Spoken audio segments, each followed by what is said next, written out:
মটর ভেজানো সিদ্ধর ঝামেলা ছাড়াই কাঁচা মটরের ঘুগনি।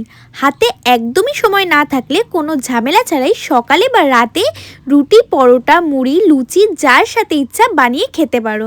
খেতেও লাগবে মারাত্মক টেস্টি। কিভাবে বানালাম চলো তাহলে শেয়ার করি। 500 গ্রাম মতো মটরশুঁটি ছাড়িয়ে নিয়েছি। এরপর অল্প লবণ দিয়ে 50% মতো ভাপিয়ে নিতে হবে মটরশুঁটিগুলো।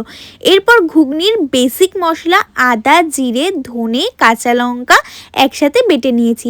তোমরা কিন্তু চাইলে আমিষভাবেও বানাতে পারো পেঁয়াজ রসুন দিয়ে। যাই হোক, এরপর কড়াইতে তেল গরম করে জিরে, শুকনো লঙ্কা, তেজপাতা আর গোটা গরম মশলা ফোড়নে দিয়ে ছোট ছোট করে কেটে রাখা আলু দিয়ে অল্প একটু লবণ দিয়ে ভালো করে ভেজে নিয়েছি। আলু ভাজা হয়ে গেলে দিয়েছি বাটা মশলা, লঙ্কা গুঁড়ো, হলুদ গুঁড়ো, টেস্টের জন্য পরিমাণ মতো চিনি। এরপর ভালো করে মশলাটা কষিয়ে মটরগুলো দিয়ে আবারও কষিয়ে নিয়েছি। এরপর দিয়ে দিয়েছি গরম জল। ভালো করে ফুটে ঘন হয়ে গেলেই রেডি আমাদের কাঁচা মটরের ঘুগনি।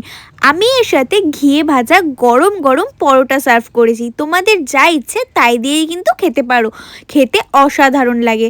অথবা শুধুও খেতে পারো একটু লেবুর রস দিয়ে। ভিডিওটা ভালো লাগলে যাওয়ার আগে একটা লাইক করে চ্যানেলটা সাবস্ক্রাইব করে দিও নেক্সট আরও ভিডিও দেখার জন্য। আজ তবে আসি, দেখা হচ্ছে অন্য কোনো ভিডিওর সাথে। ততক্ষণের জন্য টাটা।